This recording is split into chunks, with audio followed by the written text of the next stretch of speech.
Zain was back, but Anna did not feel it. She thought she would be more happy to have him back in his life, but somehow the connection did not grow. He was a better version, smarter version, sharper version, even warmer, more well built, but somehow she did not feel it. She wanted to call sentiments and tell them to cancel the lifetime subscription, but she could not reach out to them. There was no way to reach out to them. It was like they had disappeared completely from the face of the earth. She could not tell anybody because, as per the rule signed with sentiments, it would have been a grave misconduct if this was told to others, as this was a complete hush hush project and they were only helping a few who lost their loved one and wants to get them back to life. She tried to sleep that night. Zen, being an AI, did not sleep. He was charged the entire night. There's a headphones that has been given that comes along with him that he has to wear and charge himself for 8 hours while she sleeps so that he can stay awake the whole night. But Anna could not keep it. In the middle of the night, she calls her best friend Meera and sends her a photo of Zen. Meera gets very excited. Meera calls on a video call and they discuss. Then he tells Meera everything and Meera can't believe her eyes. She tells Anna, is she okay? How is it even possible that they get back somebody from the dead looking just alike, but he's nothing but a computer? But he tells Meera not to tell this to anybody. But Meera gets very worried. Meera knows Ahana's background. Meera knows the family she's come from. Meera knows what she has gone through. She doesn't want Meera to get hurt. She doesn't have a very good feeling about it.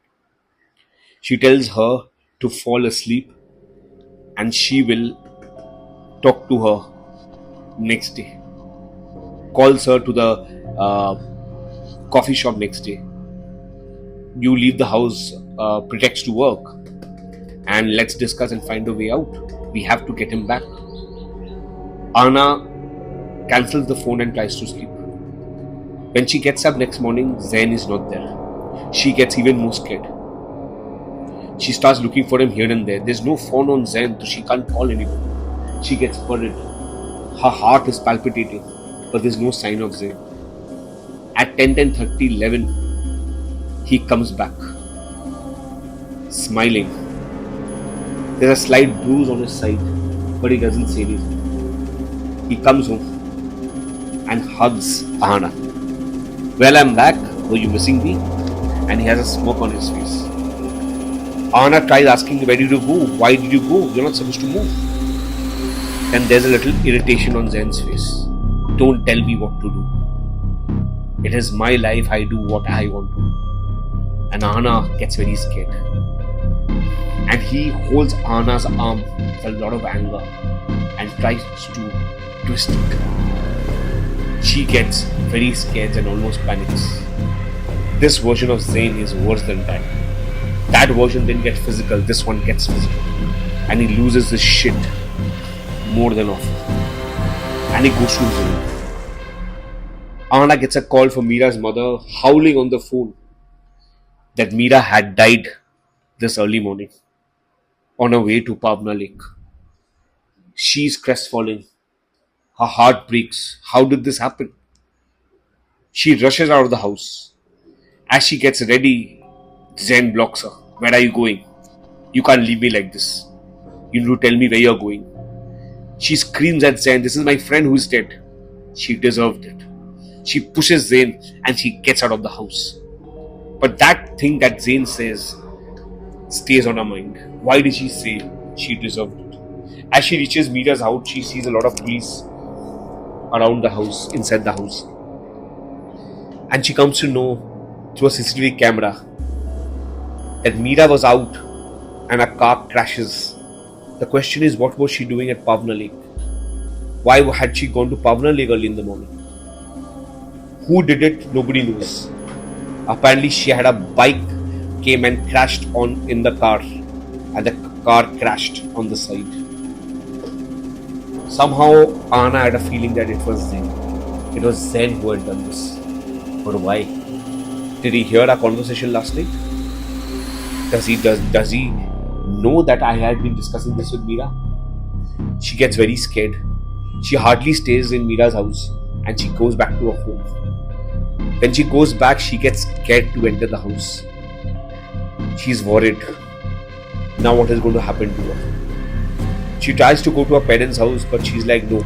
If she goes to her parents' house, there are chances they'll come to know what's happening and come back. As she reaches her house, she sees the door open. The house door open. As she enters, she can hear Zen singing and making lunch.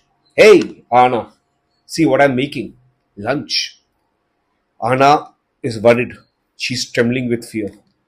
As she reaches the kitchen, she quietly asks Zen, what did you do to Mira?